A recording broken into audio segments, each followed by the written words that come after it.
चलिए तो बच्चा लोग नए सेशन में आप सभी का स्वागत है। क्लास 11 से आप पहुंच गए। 2 दिन बाद एकदम क्लियर करते हैं वापस से रिमाइंडर। सब लोग तो यही क्यों ना, सब लोग तो नहीं हो साल में, बट 2 दिन बाद और। पहला बात कि 11th में किसी भी चीज को छोड़ना घातक हो, घातक यानी लाइट ट्रीटमेंट पढ़ाई के मामले में।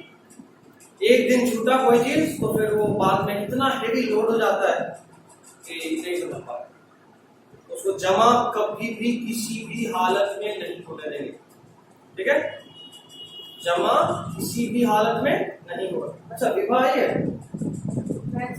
अच्छा मैथ्स, तो जमा किसी भी हालत में नहीं होने देंगे। दूसरी बात, हर सब्जेक्ट में आपको थोड़ा एक्स्ट्रा एफर्ट देना होगा। ये 10th नहीं है, ठीक है? अच्छा तो बहुत बार सुने हैं 9th टफ है, 11th टफ है, 10th और 12th थोड़ा इजी होता है। तो टफ जानते हो क्यों बोलते हैं? क्योंकि वो नया होता है। 9th नया था, उसी तरह का 10th चला, 11th फिर से नया, सारा कुछ 9th वाला रिपीट होगा, सारा कुछ, लेकिन नया बड़े लेवल पे। और चूंकि एक बार बड़ा सा पाला पड़ चुका होगा तो 12th रिलेटिवली थोड़ा आसान हो जाएगा। पहली बार जब एसएससी रटना था तो 8th में रटना था, लंबा लंबा आंसर, थोड़ा मुश्किल था।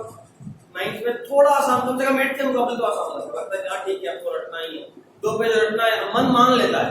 8th में मन नहीं मानता। तीसरी बात, हर पेपर में क्वेश्चंस करने पे जोर डालिएगा। जितना ज्यादा एमसीक्यू आप बना सकें आप उतना ऊपर रहेंगे, ठीक है? जितना ज्यादा हो सके, एकदम नहीं थकना है सर। 100 क्वेश्चन हो गया सर, 50 क्वेश्चन हो गया, 500 क्वेश्चन करने के बाद भी आप अच्छे मेडिकल कॉलेज में गारंटी नहीं है। लोग हजार क्वेश्चन एक चैप्टर से करता है, ठीक है? तो खैर ये बहुत ज्यादा हो गया, 1000 आप करिए, इतना एक्सपेक्ट नहीं करते आपसे, लेकिन मिनिमम 100 क्वेश्चन तो होना ही चाहिए, ठीक है? 11th में पूरा एमसीक्यू रहता है, फिर 12th में सब एमसीक्यू होता है। वो तैयारी मेडिकल के लिए करना है, नीट के लिए करना है, बोर्ड तो ऑटोमेटिकली हो जाता है। क्या डिसाइड है, सीबीएसई से +2 करना है या बिहार बोर्ड से? सीबीएसई, बिहार बोर्ड ही लेंगे, कोई फर्क नहीं पड़ता आप किससे लेते हैं। 2-3 चीज का अंतर होता है सीबीएसई और बिहार बोर्ड। सबसे बड़ा अंतर तो पैसे का होता है। बिहार बोर्ड यानी almost free of cost, almost एकदम फ्री ऑफ कॉस्ट, वैसे जरूरी नहीं करता है। सीबीएसई यानी पैसा लगेगा, फ्लाइंग है, फिर भी ऑलमोस्ट 30 to 35,000 दोनों साल मिलाकर आपका स्कूल का सब कुछ, सारा कुछ मिलाकर 30 to 35,000 या 40,000 सब कुछ मिलाकर। उसके अलावा 1 रुपया नहीं लगाना है स्कूलिंग के लिए, सारा कुछ कैलकुलेट कर लो। 30 to 40 के बीच में पूरा 11th पूरा 12th मिलाकर 2 साल, ठीक है? बिहार बोर्ड में वही 10-15 हजार के अंदर हो जाता है, वो भी बहुत ज्यादा बोल दे। दूसरी बात, बिहार बोर्ड का एग्जामिनेशन, बोर्ड एग्जामिनेशन फरवरी में होता है, सीबीएसई का मार्च में होता है। तो अगर आप नीट ओरिएंटेड बच्चे हैं, नीट होगा मई में, first week of May ideal time है। ऐसे अभी कोविड की वजह से जून जुलाई, इस बार 19 जुलाई को होना है, ठीक है? कोविड की वजह से बढ़ रहा है। तो ध्यान इस बात पर रखिए कि ये जो 19 जुलाई, इस बात को अगली बार थोड़ा और फॉलो होगा, मे बी जून में होगा, ठीक है? मे बी जून में। तो आप फेब में एग्जाम देकर फ्री, मार्च अप्रैल मई 3 महीना वापस से 11th-12th रिवाइज कर सकते हैं। बिहार बोर्ड वालों को मार्च से में पूरा एग्जाम चल जाता है, अप्रैल मिड तक एग्जाम चला जाता है। हाँ सीबीएसई, सॉरी, अप्रैल मिड के बाद बचा मई, और अभी के हिसाब से, और नहीं तो अगर अप्रैल फर्स्ट वीक में खत्म हो गया तो आधा अप्रैल और मई, ऐसे। तो ये थोड़ा सा उनको दिक्कत होता है क्योंकि नीट में 11th भी पूछेगा, 12th भी पूछेगा, जबकि बोर्ड में सिर्फ 12th पूछेगा। तो आइडियली बच्चे बोर्ड का प्रिपरेशन सारा 12th का एक साथ कर लिया, तो 12th निकल गया, उसके बाद 1-1.5 महीने में पूरा रिवाइज कर रहे हैं। आप अगर यहां जोड़ेंगे 11th का सिलेबस आपका फेब में खत्म होगा 11th, और नेक्स्ट ईयर सितंबर टू अक्टूबर तक 12th का सिलेबस खत्म होगा। 12th का सिलेबस थोड़ा छोटा है, ठीक है, 11th का सिलेबस थोड़ा बड़ा होगा। दूसरी बात, ये जो सितंबर अक्टूबर में खत्म हुआ ना, उसके बाद आपका बचा अक्टूबर में मान लो खत्म हो रहा है, नवंबर दिसंबर 2 महीना 11th रिवाइज किए या 1.5 महीना 11th रिवाइज किए, फिर मिड दिसंबर जनवरी बिहार बोर्ड वालों के लिए 12th रिवाइज करें तो बोर्ड दे लिए, उसके बाद फिर फेब पर पूरा बोर्ड चला, फिर वापस 11th 12th दोनों रिवाइज कर लिए, तो नीट तक 3-4 रिवीजन हो जाता है। 1.5-2 महीने का समय लगेगा, 1 साल से सिलेबस को पढ़ने में कम से कम। उसी तरह 12th जो सीबीएसई वाले होते हैं उनके पास मार्च तक टाइम है, तो वो जैन तक 11th रिवाइज करते हैं, तो उनको उसके बाद रिवीजन का मौका नहीं मिलना है, ठीक है। और उसके बाद फिर फेब 12th दिए, मार्च में बोर्ड दिए, अप्रैल में वापस से दोनों को रिवाइज करें और ठीक है। तो क्या ये तो बोर्ड के साथ नीट कैसे हो उसका स्टार्ट किया। अब क्या जरूरी है या मेरे हिसाब से क्या सजेस्टेबल है, हम सीधा सजेस्ट करेंगे 11th। इस समय तो भूल ही जाइए कि आपको स्कूल का एग्जाम में देना, भूल जाइए, टोटली नीट पे फोकस करिए। ऐसा क्यों बोल रहे हैं, क्योंकि अगर मान लो ये नहीं हो पाया तो अभी 11th बोर्ड का एग्जामिनेशन नहीं है कि तुम फेल कर जाओगे, है ना, स्कूल तो पास करा ही देगा, हर हालत में कराएगा, और 12th में 80% एवं बहुत बड़े मार्क्स होता है, ठीक है, और 70% एवं भी बहुत ज्यादा बढ़िया होता है अगर नीट या जेईई निकल जाए, क्योंकि दोनों साथ में ये टॉप ब्रेन का काम है। हमारा काम है मेडिकल या जेईई निकल जाए, बोर्ड 75+ 80+ आ जाए तो इज्जतदार रहे, ऐसा समझे बात। ये निकलना मेन सेट होना चाहिए। बोर्ड का मार्क्स कोई नहीं पूछता, अभी तुम यहाँ आने से पहले पूछे या किसी भी टीचर का क्वालिफिकेशन देखे थे तो ये देखे कि 12th में कितना था, या ये देखे कि उसके बाद वो क्या किया, उसके बाद क्या किया। अभी हम कहाँ हैं, भाई पीडब्ल्यू के फैकल्टी हैं, सब लोग कहाँ हैं, तो कोई एनआईटी से पढ़े हैं, कोई आईआईटी से पढ़े हैं। ये नहीं पूछे 12th में कितना आया, ये देखे एनआईटी की आईआईटी या मेडिकल, है ना, खास कोई वैल्यू नहीं है, ये निकालना जरूरी है राइट साइड को, क्योंकि ये जॉब दिलाता है। मेडिकल या इंजीनियरिंग हो गया तो अपने प्लेस हो जाइएगा, 12th के नंबर से आपको कहीं जॉब नहीं मिलता, इसलिए इसका वैल्यू है। तो 11th हम इसलिए बोलते हैं कि थोड़ा नीट पे रहिए या कंपटीशन पे रहिए, क्योंकि इसके बाद कुछ जरूरत नहीं होता। अगर मान लो 11th में आप साल के एंड में आपको लगता है कि यार हम एकदम सही जा रहे हैं, थोड़ा सा और मेहनत और नीट निकल जाएगा, एकदम सही जा रहे हैं मतलब तीनों पेपर बैलेंस्ड है, बायोलॉजी अच्छा है नहीं निकलेगा, फिजिक्स अच्छा नहीं निकलेगा, केमिस्ट्री अच्छा नहीं निकलेगा, निकलेगा तब जब तीनों अच्छा है, ठीक है। हाँ, ये हो सकता है कोई ज्यादा अच्छा है कोई थोड़ा कम अच्छा है, चलेगा, क्योंकि दूसरा वाला उसको कंपनसेट कर देगा, लेकिन अच्छा होना चाहिए, ठीक। तो एक बात यहाँ से एकदम क्लियर कि आपको तीनों बैलेंस करना है। अगर मान लो साल के एंड में आपको लगता है कि सर नीट मेरे लिए तेरा खेल है, नहीं हो पा रहा, तो 12th में सेशन होगा, छोड़ दे, गो फॉर बोर्ड। कुछ तो हाथ आए, अगर यहाँ पे 90+ आता तो ग्रेजुएशन में बहुत अच्छा यूनिवर्सिटी मिल जाएगा, दिल्ली यूनिवर्सिटी मिल जाए, डीयू, बीएचयू मिल जाए, है ना, एएमयू मिल जाए, जेएनयू मिल जाए, अच्छा यूनिवर्सिटी मिल जाए, तो वहां से भी प्लेसमेंट हो जाए। कोई अच्छा वोकेशनल कोर्स कर लेना, बायोटेक्नोलॉजी हो गया, माइक्रोबायोलॉजी हो गया, है ना, अभी बहुत बहुत जॉब है। कोविड के बाद ये जितना भी कोविड में रिसर्च हुआ कौन किया है, या तो माइक्रोबायोलॉजिस्ट या तो बायोटेक्नोलॉजिस्ट, इसमें डॉक्टर्स का कोई रोल नहीं होता, इसमें एक भी रोल डॉक्टर का नहीं होता है। तुम देख रहे थे डॉक्टर को दवा कोई और सजेस्ट करा था, बीच में था ना कि आज central drug research institute of India के ये हेड आए हैं, बोले ये दवा का इलाज ऐसे कीजिए, ये हुआ तो ये कीजिए, तो डॉक्टर डिसाइड नहीं करता, कौन डिसाइड करता है, बायोटेक्नोलॉजिस्ट हो गए, माइक्रोबायोलॉजिस्ट हो गए, फार्माकोलॉजिस्ट हो गए, जो दवा बनाते हैं। बायोटेक वाले वायरस का पूरा रिसर्च करे थे, सर ये दवा देंगे तो ये वायरस मर जाएगा, ये दवा देंगे तो वायरस ब्लॉक हो जाएगा, माइक्रोबायोलॉजिस्ट और सारा कुछ देखते हैं कि इस तरह के एनवायरमेंट एक बीमारी है तो इसलिए कैसे फैल सकता है, इसको बचाने के लिए क्या क्या करें, कैसे आइसोलेट करें, मर गया तो बॉडी कैसे डिस्पोज करें। फार्माकोलॉजिस्ट दवा बनाते हैं। उसके अलावा लैब टेक्नीशियंस, ये जो जितना टेस्ट होता है ये कौन करता है? डॉक्टर करता है? नहीं, ये सब बाकी सब टेक्नीशियंस होते हैं। ठीक है, तो मेडिकल नहीं फिर भी बहुत रास्ता है, और अगर वो रास्ता अच्छे जगह से होकर गुजरता है तो फिर लाइफ सेट।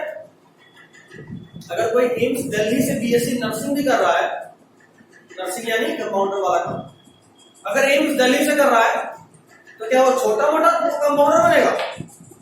नहीं, बहुत बड़े बड़े हॉस्पिटल में जाएगा जो कहीं डॉक्टर से ज्यादा एक्सपर्ट होता है। जब कोई नया डॉक्टर बनता है तो उसका भी नाम कांपता है, उसको हेल्प कोई और डॉक्टर नहीं करता, यही लोग करते हैं। तो नहीं तो का बात है, तो आपका रास्ता बंद नहीं होता है कहीं पे भी।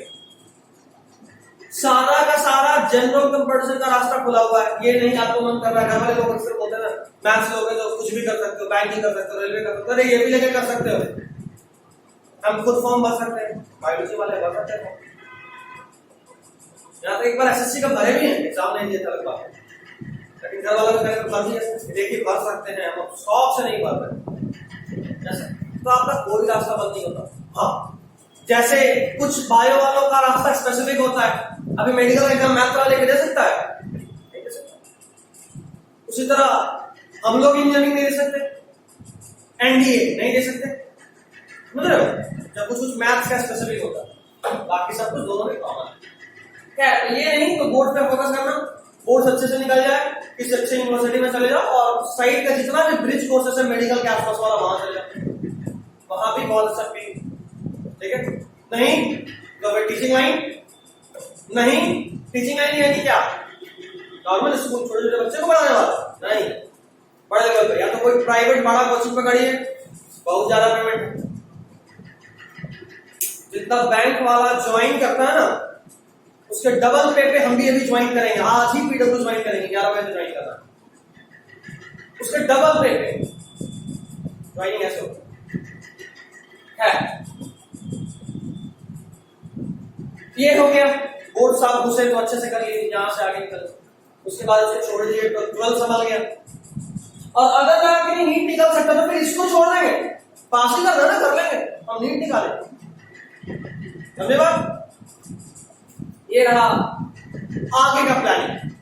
अभी के लिए भूल जाना है कि वो बोर्ड में जाना, एक साल सिर्फ नीट, लगेगा कि नहीं निकल पाएगा तो फिर एक साल में, क्योंकि बोर्ड में सिर्फ 12 पूछेगा, ठीक है, तो अगर ये नहीं भी आया हमको नीट करने की वजह से बोर्ड लेवल, कोई बात नहीं पूछेगा, ये पूछेगा, ठीक है। लेकिन नीट में ये भी आएगा, तो अगर ये छूट गया, अगले साल डिसाइड करे, मान लो अभी बोर्ड कर रहे हो और लास्ट में सोचे कि नहीं लगता बोर्ड बहुत अच्छा से हो गया, अब नीट करते हैं, तो पॉसिबल नहीं। क्यों? क्योंकि नीट में तो ये भी पूछेगा और छूट गया, अब अगले साल ये संभालोगे कि ये संभालोगे, समझे? कोई चैप्टर अगर छूट जाए वहीं पे हिम्मत हारना शुरू कर देना। अब मुश्किल, छोड़ना अभी कुछ दिन, कम से कम अगला 2-3 महीने का सफर जगदा वाला होगा, जागरण रात भर करना पड़ सकता है, नहीं कंप्लीट हो पा रहा, सर लोग तेजी में पढ़ा रहे, मेरा छूट रहा है। पहला 3 महीना बहुत मुश्किल होता है, कारण स्टार्टिंग में बोले नया है, आदत नहीं है ना उतने सारे सिलेबस एक साथ कवर करने का, तो छूटने लगता है। लेकिन सोएंगे नहीं मंजूर है, लेकिन छोड़ेंगे नहीं, खाएंगे नहीं मंजूर है, लेकिन छोड़ेंगे नहीं, छूट गया तो छूट गया, जान लो 3 महीने के बाद छूटेगा ही, ऑटोमेटिकली हो जाएगा साथ साथ। देख लेना 9th में स्टार्टिंग में फिजिक्स एंड न्यूमेरिकल कितना बड़ा पहाड़ था, धीरे धीरे होने लगा ना, समझ में आए नहीं आए होने लगा ना, कम से कम क्लास में बताने में तो बनने लगा ना। 9th के स्टार्टिंग में तो लोग बोलता था यू और वी, तो यू और वी क्या था यही भूल जाते थे, कभी यू फाइनल वेलोसिटी होता था, कभी वी फाइनल वेलोसिटी होता था, नया था इसके। फिजिक्स में न्यूमेरिकल आया तो अलग एक्साइटमेंट, उतना ही टेंशन, नया टेंशन होगा, लेकिन ठीक है। 2-3 बात एकदम गांठ बांध दीजिएगा, अभी के लिए भूल जाना है कि हम बोर्ड्स भी देंगे, हम सिर्फ नीट देंगे, उसके बाद साल के अंत में सोचेंगे क्या करना है। ठीक है। एक और बात बहुत जरूरी, कान कुछ दिन बंद कर लीजिएगा। कुछ दिन कान बंद करने का मतलब डीमोटिवेट अभी नहीं होना। डीमोटिवेट अभी नहीं होना है का मतलब कि अगर कोई चीज छूटे तो एकदम गिर नहीं जाना है कि अब तो गए। जान लो गए हो, लेकिन मानना मत। कोई भी चीज मानने से होता है। अगर आप कुछ चीज मान लीजिएगा तो हो जाएगा। जैसे कोई पेपर आप नहीं पढ़े, अभी जस्ट बोर्ड दिए हो ना, कोई पेपर का तैयारी बहुत खराब चल रहा है तो टेंशन तो होता ही है। लेकिन जब आदमी हद से अधिक नर्वस होने लगता है तो अपने आप को कंट्रोल करने के लिए क्या करता है, अच्छा ठीक है हो जाएगा, देखते रहे, चलो देखा जाएगा, कुछ ना कुछ तो हो जाएगा, फेल तो नहीं करेंगे, है ना। अपने आप को बोलते हैं, और अपने आप को जब ये सब बात बोलते हैं तो फिर धीरे धीरे थोड़ा हिम्मत आता है। जबकि पता नहीं पड़ेगा, बोल रहे से थोड़ा पास कर जाएंगे, लेकिन फिर भी हिम्मत आता है। ये हिम्मत चाहिए। क्यों? मानना भी बहुत बड़ा बात, मान गए तो गए। ठीक है। टीचर को भी 4-5 जज करिए, खूब जज करिए, जितना जज कर सकते हैं जज करिए, कोई दिक्कत नहीं है। हमको तो साल भर देखे तो मेरा बात नहीं है, हम इंप्रूवमेंट नहीं है, मेरा बात मानना है। किसी का बात नहीं मानोगे तो फिर दिक्कत है। बाकी को जज करें। जब जज करने के बाद लगे कि नहीं ठीक पढ़ा रहे हैं, उसके बाद आगे चल के कई बार ऐसा भी होता है 4 महीना 5 महीना गुजर गया ना, तो सिलेबस थोड़ा सा हार्ड होना शुरू होगा और तब समझ में भी आने में दिक्कत होगा। सही सवाल। तब ये नहीं अपने आप को समझाना है कि टीचर खराब पढ़ा रहा है, आउट ऑफ सिलेबस पढ़ा रहा है, बहुत हार्ड पढ़ा रहा है। नहीं, आप नहीं कर पा रहे हो, मानो, पूछो बार बार। क्योंकि अगर तुम ये मान लिए ना कि नहीं हम ठीक है, टीचर ही खराब पढ़ाने लगाया, तो फिर तो तुम छोड़ते चलोगे कि अच्छा ये बेकार है, बेकार है, बेकार, छूट गया, गए। सिलेबस एक पॉइंट पे जाके तो हार्ड और होना शुरू होगा। अभी तो लेवल स्टार्ट हुआ है, पहला चैप्टर तो इजी होना ही है। फिजिक्स में नहीं होगा, फिजिक्स में तो पहला चैप्टर से ही मोशन है, लेकिन नया दुनिया चालू है। बायोलॉजी आसान होगा थोड़ा, और शायद बायोलॉजी में भी आसान नहीं होगी, तो 9th पढ़े नहीं। जो सबसे बड़ा वाला चैप्टर था, अभी पहला 3-4 चैप्टर उसी चैप्टर का पार्ट है, बड़े फॉर्म में मिलेगा। तो खैर कोई नहीं, बायोलॉजी फिर भी अपना पेपर होता है ना, जितना भी बुरा आदमी संभाले लेता है। बायो लिए हो सब लोग तो बाई चॉइस लियो, बाई डर लियो। चॉइस ही है ना, मैथ्स के डर से तो बायो लेके नहीं आए। मैथ्स मिलेगा इधर भी, बायो में नहीं मिलेगा, फिजिक्स में खूब मैथ्स मिलेगा। तो मैथ से भागना नहीं है। अगर ये सोचो कि मैथ छोड़ गए, गलत सोचो। हाँ, मेजर मैथ नहीं है, और मैथ का मुश्किल से 10 कंसेप्ट ही पूरे 2 साल के फिजिक्स को बहुत अच्छे से लेके जाएगा। मुश्किल से 10 कंसेप्ट, इसमें से 3-4 नया मिलेगा जो दिन तक नहीं पढ़े, नया पढ़ना है, और आपको पढ़ाएंगे फिजिक्स वाले। ठीक है। तो एकदम नहीं डरना है। नहीं हो तो मैथ्स वाले से उनका बुक मांग लेना, या उस चैप्टर का फोटो मांग लेना, बना लेना। ठीक है ना। 4 ही चैप्टर का कष्ट है, हो गया फिर तो झिंगा ऐसा। ठीक है। प्राइमरी फोकस 7 के सिलेबस पे।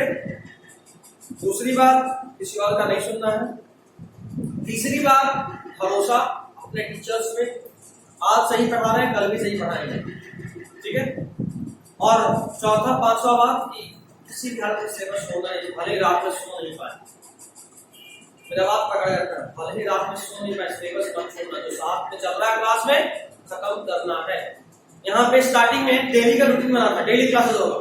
अब जानबूझ के भी उसको ब्रेक कराए हैं, गैप दे रहे हैं, वार्म अप है भी, साथ साथ में चल के एकदम बराबर।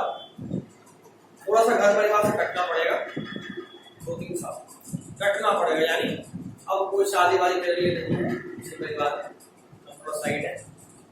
भाई बंधुओं के साथ ज्यादा नहीं खेल सकते, टीवी मोबाइल रेस्ट्रिक्टेड करना पड़ेगा। अब वो फेज आया है कि अभी आप नौकरी के लिए काम कर रहे हैं। देखो एक बात और बहुत स्ट्रिक्टली हम बोलते हैं किसी भी गर्ल को, आज तो कोई बॉय नहीं है तो भी बोल रहे हैं, होता तो भी बोलते हैं, आपके पास मुश्किल से अभी से 5 से 7 साल का समय है। अगर कुछ कीजिएगा तो 10-12 साल मिलेगा, और नहीं तो 5-7 साल में शादी करके तैयार पहुंचा दिया जाएगा, क्योंकि तब आप बोझ बन चुके हो। सीधा सब, आप भी जानते हैं ये चीज। अगर कुछ कर रही है तो ठीक है, नहीं तो फिर आप बोझ हैं। ये बात आपको पता है नहीं पता है? पता है। बोझ नहीं बनने का शुरुआत यहीं से हो, और नहीं तो फिर ज्यादा समय नहीं लगता है, एक झटका। शादी तो सब लोग हिंदू हो तो शादी तो देखेंगे, बस हाथ में दिए पिताश्री गए, उसके बाद तो आपका घर भी नहीं रहा। इतना ब्लंटली अलग हो जाते हैं, समझ लिया ना? तो अपने पे बनिए, सेल्फ डिपेंडेंट। नया परिवार, नया घर, चाहे मेरी बहन हो या किसी की बहन हो। हम हमेशा ही 10th में भी तुम लोगों को बांध के नहीं पढ़ाए, कभी भी टीचर नहीं बने। बहुत ब्लंटली ये बात होती है मेडिकल से। अगर अभी कुछ नहीं करे ना, बहुत जल्दी कहानी खत्म हो जाती है, मौका ही नहीं मिलता है। लड़का लोगों के पास तो समय ना, पता है यार कहाँ ही जाना है, नहीं रहता। पापा को भी पता है, ठीक है, डांटेंगे मारेंगे, रोज सुनाएंगे, रोज। लेकिन उनको भी पता है कि इसको ही मौका देना है, कारण इसको कोई हड़बड़ी नहीं है ना। ठीक है, 30 के बाद की शादी हो जाएगा, उनको हड़बड़ी नहीं है। जब तक कमाओगे नहीं, शादी होगा नहीं। लेकिन तुम लोगों के पास ये मौका नहीं है। मेक श्योर कि आपको जो मिला है अभी से लेके 5 साल, ये तो फिक्स है कि आप सेफ हो। वैसे इतना भी फिक्स नहीं है, लेकिन ऑलमोस्ट फिक्स है कि आप सेफ। ग्रेजुएशन के बाद ही बात शुरू होता है। ग्रेजुएशन खत्म हुआ, घर में नौटंकी चालू हो जाएगा। मम्मी बहुत शरीफ है, कोई बात नहीं, शादी टोकेगी। बड़ी कोई दीदी है और उनका कहानी खत्म हो चुका है, तो आप पे तो 12th के बाद ही तलवार आ जाएगा। जान लीजिए, घर परिवार। कई बार हम लोग सोसाइटी से प्रेस हो जाते हैं। हम लोग क्या, सब ठीक है, बगल वाली का शादी हो गया ना, साथ वाली का, तो लीजिए अब आपके पास चालू। बहुत कष्ट है बाबू जिंदगी में। अगल बगल फैमिली वाले को घर का फैमिली करवाया था, बगल का फैमिली तो बोले अरे आपकी बेटी इतनी हो गई, बेटा इतना हो गया, ये कीजिए वो कीजिए। उनको बहुत एक्सपीरियंस। कोई करे क्या है, उन लोग को बहुत खाना बहुत है, खाना लोग नहीं पड़ता। इसके तो बोल रहे हैं खाना नहीं पचता, सही बात है। अगर नींद निकल गया मर ही जाएगा, कहानी खत्म, अब कोई टोकने वाला नहीं है, निकाल लो बस। ठीक है, अच्छे जगह से करिए, अच्छा मेहनत करिए। अभी का मेहनत बहुत मैटर करेगा, नहीं तो फिर वही घोड़ा गला टाइट, अपना कोई आइडेंटिटी नहीं बचता, कोई आइडेंटिटी नहीं बचता अगर आप कुछ नहीं कर रहे हो। नए घर में भी गए तो आपका कोई आइडेंटिटी नहीं है, और अपने घर वाले तो भेज ही दिए, उनका तो बात ही छोड़। ठीक है, बस बोलने के लिए, करने वक्त में कोई साथ नहीं देता। याद रखिएगा, तो आप अपना आइडेंटिटी बनाइएगा, तो ही दुनिया आपके साथ है, कोई आपके साथ। मेक श्योर कि आप अभी का 2 साल है ना, ऐसा नहीं लड़कों के पास जिम्मेवारी नहीं होता है, उनके पास की जिम्मेवारी होता है, बहुत ज्यादा होता है। आपको जाने का टेंशन है, उसको भेजने का टेंशन है ना। किसी की तो बहन है, उसको भी टेंशन है, भाई हम कुछ नहीं करेंगे तो मेरी बहन का शादी कैसे होगा, अच्छे जगह पे कैसे होगा। हमको भी परिवार को सपोर्ट करना है। पापा का एज हो रहा है, पापा थक रहे हैं, पापा बीमार रहते हैं, सब कुछ सबको बोझ होता है, कोई भी दुनिया में फ्री नहीं होता। लेकिन अपना अपना जिम्मेवारी अलग अलग है। आप अपना समझिए, और ये बात जानिए कि आज से 4-5 साल के बाद बोझ नहीं कहलाएगा। बाई चॉइस आपको भेजा जाए, जाना तो है ही, बाई चॉइस। बोझ उतारने के लिए बस चल हटाओ, ये नहीं होना चाहिए। बाई चॉइस है, ठीक है, अब बच्ची मेरी सेटल हो गई है, अच्छे एज में भी आ चुकी है, अब शादी करना है, ठीक है। और उस वक्त कुछ चलो आपसे पूछेगा तुम्हारा क्या मन है, नहीं तो फिर हाथ कोई मन नहीं पूछता है। देखो लड़का पसंद है तो हाँ हो गया, हटाओ हटाओ हटाओ, इतना में ही कहानी खत्म हो जाता है। हम देखें मान लो का ये भी आप, तो मेक श्योर कि आप अच्छी जगह, ठीक है। चलिए, बाकी सारा बात हो गया, अब बात कर ले बस 15 मिनट बचा यार, बात ज्यादा करते हैं। 15 मिनट लेट से तो आए थे, लेकिन खत्म एकदम टाइम पे करेंगे, फिजिक्स वालों का भी क्लास है। ये नया कस्टमर, चलो 8 बजे उठना मेरे लिए भी, तुमको सर कॉल नहीं करते तो घर में मस्त सोएंगे। और भी सर 2 बार कॉल कर दिए, बगल में डैडी का कॉल आ गया, वो बात करने लगे तो नींद खुला, अच्छा सुबह हो गया, देखे लगता है ज्यादा सुबह हो गया। फिर कह रहे टाइम देख रहे 7:49 हो रहा था। बोले अच्छा कोचिंग जाना है 8 बजे से, बस ठीक है। उसके बाद लड़का वाले का फायदा तैयार होने में समय लगता। जब शर्ट पैंट चेंज करिए, ब्रश करिए, फेस वॉश से मुंह धोइए, निकल जाइए। 1 घंटे का तो बात है। 9 बजे आराम से घर जाएंगे, मस्त अच्छे से फ्रेश होंगे, नहाएंगे और खाना पीना खाया जाएगा।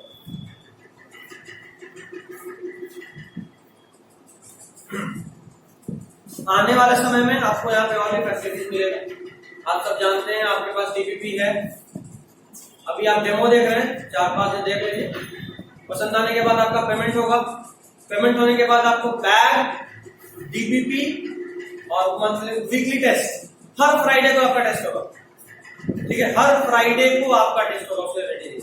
मे बी ये फ्राइडे स्किप कर जाए क्योंकि अभी तो सिलेबस स्टार्ट करें। हाँ, 3 पेपर। वैसे मे बी अलग अलग पेपर भी हम लोग करवा सकते हैं। किसी में ज्यादा सिलेबस हो गया तो कर सकते हैं कि ठीक है इस बार तो यही, या इसमें कम हुआ है इस बार इसको छोड़ देते हैं, अगले टेस्ट में लेंगे ज्यादा। ठीक है। दूसरी बात और जरूरी बात, पैकेज में भी समय है क्योंकि हम इस बार आपका पैकेज अपने हिसाब से चेंज करवा रहे हैं। ठीक है, ताकि रिसेंट क्वेश्चन भी रहे। जो पैकेज आपको दिखाएं रिसेंट मतलब 2020 का क्वेश्चन नहीं। तो हम अभी आपको पैकेज मॉड्यूल जो चैप्टर चलेगा वो जेरॉक्स करा के दिखा देंगे ताकि आपका काम चलता रहे। 1 मंथ के अंदर आपके पास पैकेज आ ही जाएगा। तब तक में आपको जेरॉक्स मटेरियल मिल जाएगा, तो आपका काम रुकेगा भी नहीं और रिसेंट अच्छा वाला पैकेज आपको मिल भी जाएगा। ठीक है। फी तो आपको पता है कितना है? कितना नहीं पता, बस आ गए सर। पापा पूछे पर सर बताए नहीं। अच्छा सर बताइए। नॉर्मल फी 15,000 है लेकिन अभी 12 हो रहा है। ठीक है। और एक बात और हम कर दें, अगर हमको तुम्हारा रिस्पॉन्स पसंद आया तो हम उस 12 में भी कम करा सकते हैं और हम करा देंगे। तुम्हारा रिस्पॉन्स यानी हमको ये लगना चाहिए कि 1-2 साल के बाद आप हमको रिजल्ट दीजिए। हम सामने वाले को बोलेंगे भाई साहब रिजल्ट वाले बच्चे कहीं और चल जाए, उससे बढ़िया यही कम कर दीजिए, और वो हो जाएगा। मेरे लिए बहुत आसान। आप दिखाओ कि आप रिजल्ट कर सकते हो, बाकी नहीं कम से कम बायोलॉजी में कम करवाएंगे। क्या बैटरी लो हो रहा है? 1 घंटा और संभालना, सबसे बेटर बात 30% से कम हो गया होगा।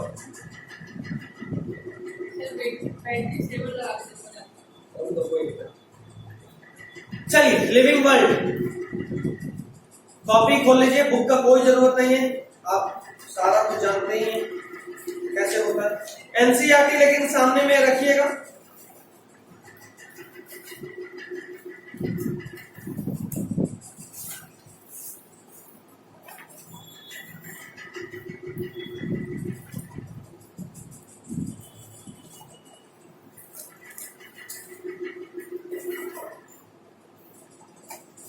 रखिए एनसीईआरटी सामने, कॉपी भी।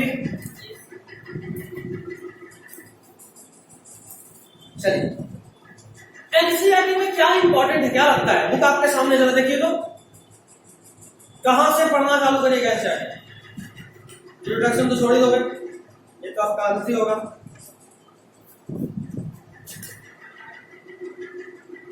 जरा बुक के सामने यहां से चैप्टर स्टार्ट हुआ ना।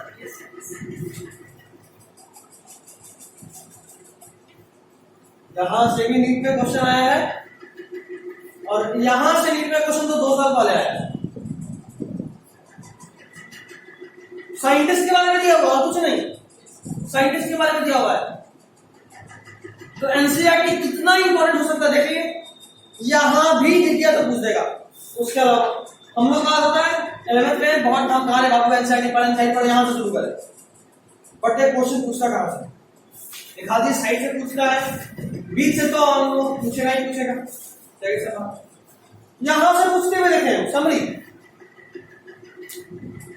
एनसीईआरटी का एक एक लाइन, एक एक डायग्राम के नीचे लिखने वाला एक एक वर्ड, एक एक क्वेश्चन, हर चीज पढ़ लेना। कुछ भी छूटा तो गए, नीट में कुछ भी पूछ देता। और अभी तैयारी किसका कर रहे हैं? नीट। सबसे पहले तो बायोलॉजी क्या है जान लें, है ना। बायोलॉजी क्या है ये पता होना चाहिए ना। देखिए तो एनसीईआरटी का लाइन लिखवाऊंगा साहब। Biology is story of life on earth. Biology is story of life on earth. Biology is story of life on earth. हो गया। और ये एनसीईआरटी का लाइन है, तो जो भी हम लिखवाएंगे मोस्टली एनसीईआरटी का लाइन होगा। जो एक्स्ट्रा होगा वो हम आपको बता देंगे, बट ध्यान रहे एक्स्ट्रा मतलब यहां कुछ भी छोड़ नहीं सकते, ठीक है। अच्छा, दूसरी बात, चैप्टर खत्म हो तो हमारा पहला टारगेट होगा, ऐसे साथ साथ क्वेश्चन तो आपको मिलता ही रहेगा, बट हमारा पहला टारगेट होगा कि हम सारा प्रीवियस ईयर क्वेश्चन देखें। अगर हमसे पुराने साल में जो पूछा हुआ क्वेश्चन बन रहा है मतलब कि हम सही पढ़ रहे हैं, और अगर नहीं बन रहा मतलब कि हम कितना भी पढ़ रहे हैं गलत पढ़ रहे हैं, जो नहीं पढ़ा था वो पढ़ रहे हैं। बायो लेके मैथ पढ़ना शुरू कर दे तो पढ़ तो रहे हैं, लेकिन क्या हमारे काम का है? इस बात का ख्याल रखिए, ठीक है। It is story of life on earth. Next point,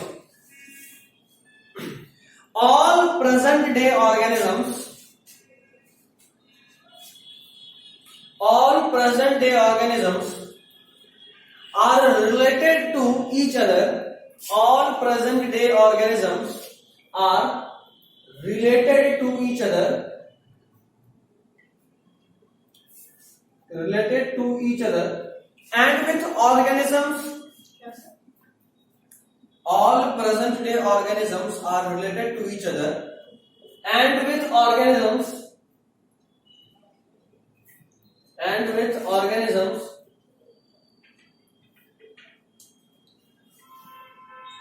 which ever existed on earth, which ever existed on earth। इसका क्या मतलब? जो इस धरती पे पहले भी कभी रहते थे, which ever existed on earth and with future generations and with ऐसे कर लो organisms of future generation।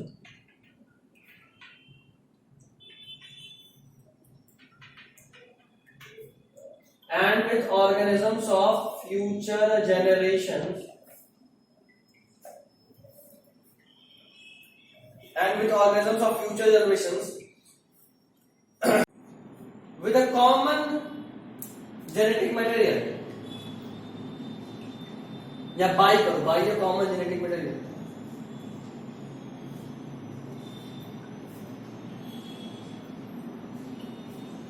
by a common genetic material, ठीक है। तो जो भी ऑर्गेनिज्म चाहे आज रह रहे हो या कभी इस धरती पे थे या कभी इस धरती पे आएंगे, वो सब में कुछ खास होगा। वो क्या होगा? जाहिर सा बात है, आप सब सुने हैं ना इवोल्यूशन, डार्विन का थ्योरी सुने? क्या सुने? इंसान का भी बंदर था, बंदर धीरे धीरे चेंज होते होते होते होते इंसान बना। और अच्छे से बात करें तो जब इस धरती पे इस अर्थ पे लाइफ का फॉर्मेशन हुआ था, वो एक सेल था, जाइगोट, है ना, एक यूनिसेलुलर ऑर्गेनिज्म, एक प्रोकैरियोटिक सेल जिसके पास तो सही से न्यूक्लियस भी नहीं था। समय बीतता गया, बीतते बीतते वो भी धीरे धीरे चेंज हो रहा था।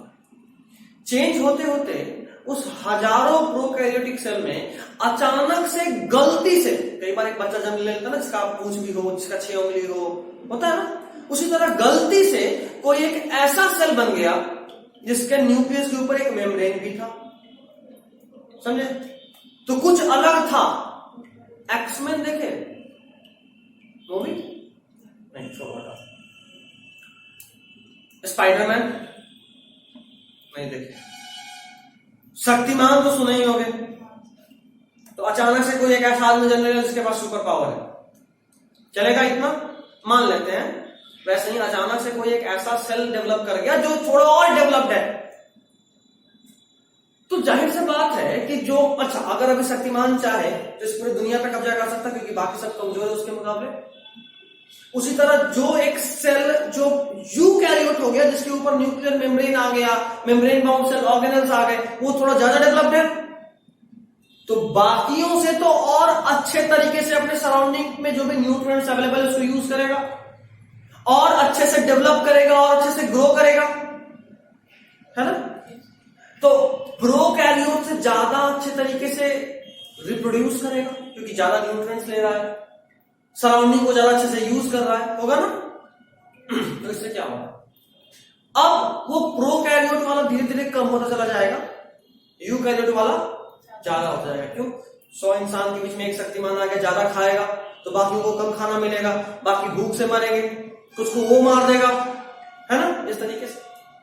तो एक प्रोकैरियोट के बाद एक यूकैरियोटिक सेल बना, वो थोड़ा और डेवलप करा तो फंगस बना। फंगस जो थोड़ा और स्ट्रॉन्ग है, थोड़ा बड़ा मल्टी सेलुलर हो गया, बाकी सब सिर्फ एक सेल वाला था, ये मल्टी सेलुलर हो गया। और डेवलप करा तो प्लांट बना, एक ऐसा फंगस, एक ऐसा प्लांट जो सनलाइट को यूज करके एनर्जी बना सकता हो, सेल्फ डिपेंडेंट हो गया और स्ट्रॉन्ग। हाइड्रा समझते देखियो, हाइड्रा डायग्राम में भी सही कैसा लगता है, एनिमल या प्लांट? हाइड्रा एक एनिमल लेकिन लगता है प्लांट, मतलब वो एक ऐसा प्लांट लाइक चीज है जो एनिमल की तरह है, प्लांट लाइक दिख रहा है लेकिन एनिमल। तो प्लांट में ही कोई चेंज आया, देखो वो एनिमल बन गया, दिख रहा टोटल प्लांट लेकिन थोड़ा सा चेंज है जिससे बोल रहे हैं एनिमल है ना। एनिमल डेवलप करा, वो भी मल्टी सेलुलर, वो भी बड़ा और डोमिनेटिंग। एनिमल में भी सबसे पहले कौन बना होगा? सबसे छोटा एनिमल, जैसे स्पॉन्ज। स्पॉन्ज वाले चेयर पे कभी बैठे तो छोटा सा होता है, वो एनिमल का समझ फ्लेश है, उसका मांस है, वो एनिमल का पार्ट है बॉडी का, स्पॉन्ज। स्पॉन्ज और डेवलप करा तो हाइड्रा लाइक चीज बना, फिर वॉर्म्स लाइक बना, है ना, छोटा छोटा उजला रंग का वॉर्म होता है, देखे होंगे कभी शायद, वॉर्म लाइक चीज बना। उसके बाद और डेवलप करा तो राउंड वॉर्म बना, अर्थवॉर्म बना, इस तरह का चीज, ठीक है। और डेवलप करा तो स्टारफिश, ये फिश नहीं पता है ना। और डेवलप करा तो स्नेल, और डेवलप करा तो और अलग अलग ग्रुप में कन्वर्ट हुआ, फिर फाइनली बना फिश। फिश और डेवलप करा तो बना एम्फीबिया, फ्रॉग लाइक थिंग, जमीन पे पानी पे दोनों पे रह सकता है, और अच्छे से डेवलप कर गया है। और डेवलप करा तो बना रेप्टाइल्स, जिसमें हार्ट का चेम्बर 4 हो गया, मतलब 3 से डेवलप बनाओ। रेप्टाइल्स में क्रोकोडाइल, जिसके पास टोटली 4 चेम्बर, और उसके बाद बर्ड्स आए और डेवलप, फिर आया ह्यूमन, मैमल। ह्यूमन तो सबसे टॉप पे आ गया, मैमल का बहुत सारा, काऊ, डॉग, बफेलो, सब मैमल। तो देखो तो चेंज कैसे हुआ है, तो सब में हर जो चेंज हुआ कैसे हुआ, हम क्या बोले थे, एक प्रोकैरियोटिक सेल था, उसी का बहुत सारा बाल बुतरू था, उसी में कोई एक चेंज आया तो उसमें न्यूक्लियस मेम्ब्रेन भी बन गया। तो डीएनए तो सेम ही था ना, बस एक गलती भी है साथ में, वो सर एक गलती से आ रहा है। डीएनए में कोई भी चेंज बॉडी में चेंज कर देगा, तो सबके पास एक कॉमन जेनेटिक मटेरियल है, उसी में चेंज हुआ, जो पहले था उसी से हम बने, तो हमारा पहले वाले का भी सेम ही है जेनेटिक मटेरियल। और जो बाद में आएगा किसके थ्रू आएगा, हमारे ही थ्रू तो आएगा, तो हमारा ही वाला जेनेटिक मटेरियल उधर गया। तो जो कभी था, जो आज है और जो बाद में होगा, सब आपस में जुड़ा है कॉमन जेनेटिक मटेरियल से, ठीक है। अगला पॉइंट लिखिएगा। जैसा कि हम आपको बताए थे कि एनसीईआरटी में साइड वाला इंपॉर्टेंट बहुत इंफॉर्मेशन होता है। जो साइड में साइंटिस्ट के बारे में दिया है उनका नाम है Ernst Mayr, EARNST, Ernst Mayr.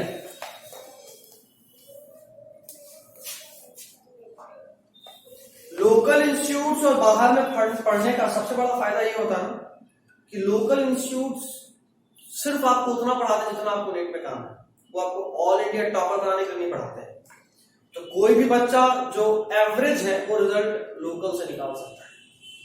अगर हम ही जब पीडब्ल्यू में जाएंगे तो तुमको क्या लगता है कि इतना डिटेलिंग करेंगे, हमारा इतना समय होगा, हमको बोल के भेजेगा सर 1 घंटे का क्लास दे रहे, यहां से ज्यादा खत्म कर दीजिएगा, इतना बताएंगे?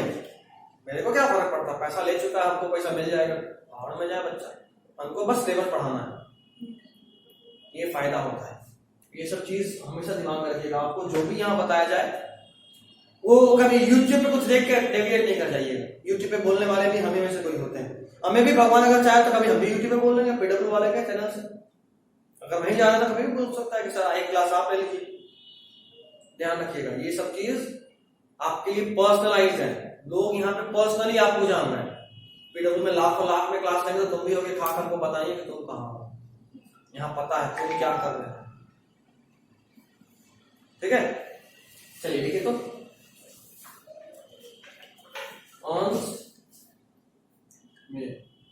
कब से कब तक जिंदा रहे थे ये भी इंपॉर्टेंट है। 1904 to 2004 पूरे 100 साल टिके थे,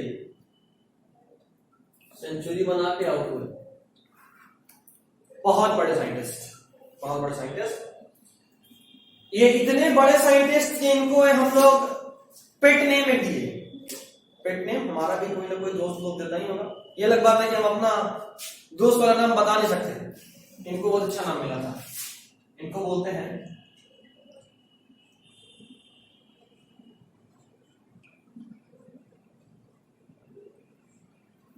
डार्विन ऑफ 20th सेंचुरी, ठीक है।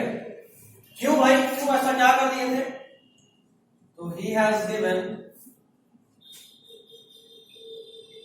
Biological concept of species. ये हम आपको बताए हैं 10th में भी, याद आ रहा है कुछ? बायोलॉजिकल कंसेप्ट ऑफ स्पीशीज, एक स्पीशीज का ऑर्गेनिज्म किसी दूसरे स्पीशीज के ऑर्गेनिज्म के साथ ब्रीड नहीं कर सकता, याद आ रहा है? और अगर हम जबरदस्ती करा भी दिए तो नेचर ब्लॉक कर देगा। म्यूल का नाम सुने हो? म्यूल, खच्चर कैसे जन्म लेता पता है? हॉर्स और एस को मिलाने पे, मेल हॉर्स और फीमेल एस को, दोनों अलग अलग स्पीशीज, एक घोड़ा एक गधा, है ना। तो दोनों को हम जबरदस्ती मिलाते हैं, एक का स्पर्म लिए दूसरे का एक लिए, लैब में करे और फिर एस में उसके यूट्रस में जाकर ट्रांसप्लांट कर दे। तो एक बच्चा जन्म तो ले लिया, उसका नाम पड़ा म्यूल, लेकिन नेचर समझ गया कि अच्छा हुआ, ज्यादा बुद्धि लगा रहे थे, वो क्या करेगा, म्यूल को स्टेराइल कर देगा। स्टेराइल यानी अब वो रिप्रोड्यूस नहीं कर सकता। वो जन्म तो ले लिया लेकिन उसके पास रिप्रोडक्शन एबिलिटी नहीं, खत्म। तो क्या अब वो म्यूल रिप्रोड्यूस करके दूसरा म्यूल बना सकता है? लॉक हो गया, नेचर रोक दिया। नेचर हमेशा ऐसे ही करता है, ठीक है। क्या होता है डिटेल में भी इसको जानेंगे। अगला पॉइंट देखिएगा, ये साइंटिस्ट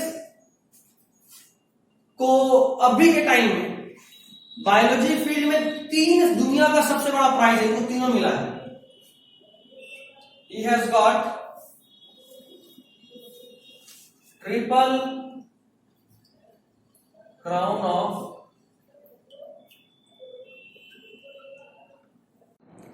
ठीक है। पहला बाल्जन प्राइज, दूसरा कार्लफ्रूट prize,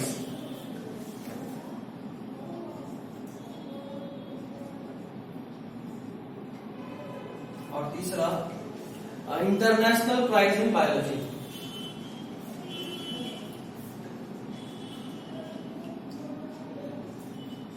international prize in biology, ठीक है। डन यहां तक। अगला point,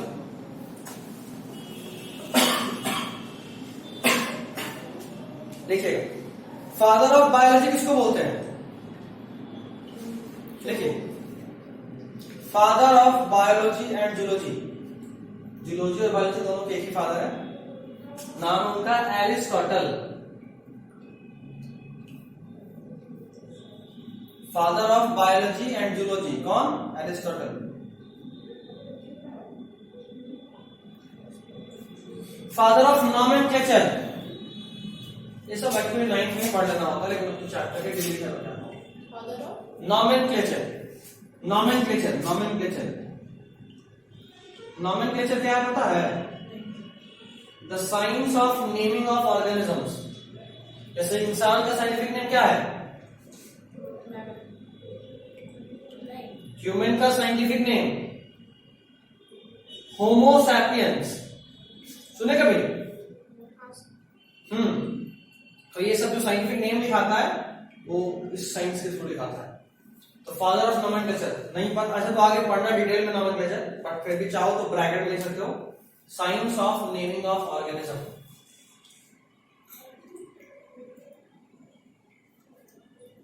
science of naming of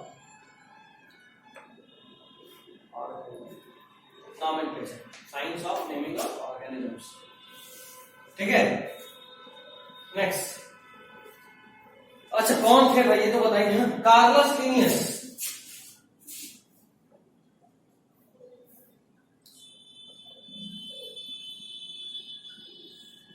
Carolus Linnaeus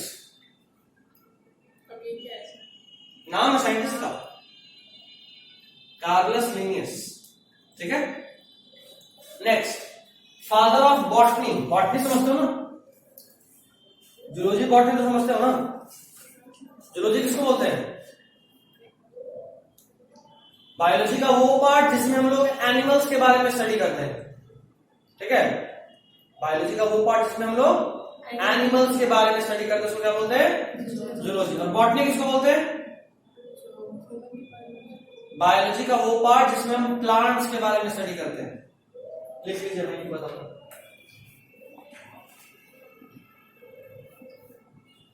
study of animals, botany study of plants. ठीक है, zoology study of animals, botany study of plants. अब अगला फादर ऑफ बॉटनी,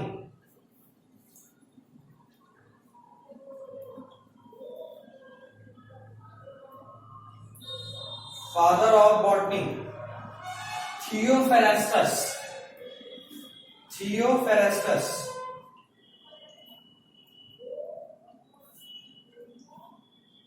थियोफेरेस्टस हो गया। चलिए आज इतने पे रोकते हैं, फिजिक्स का टाइम हो रहा है आपका। अगले क्लास में हम लोग स्टार्टिंग से ही तेजी में निकालेंगे ना। एक बार एनसीईआरटी रीड करके आइएगा तो ठीक है, और नहीं भी करके आइएगा तो कोई खास दिक्कत नहीं, सारा कुछ हम लोग पढ़ेंगे। चलिए, this is all for today.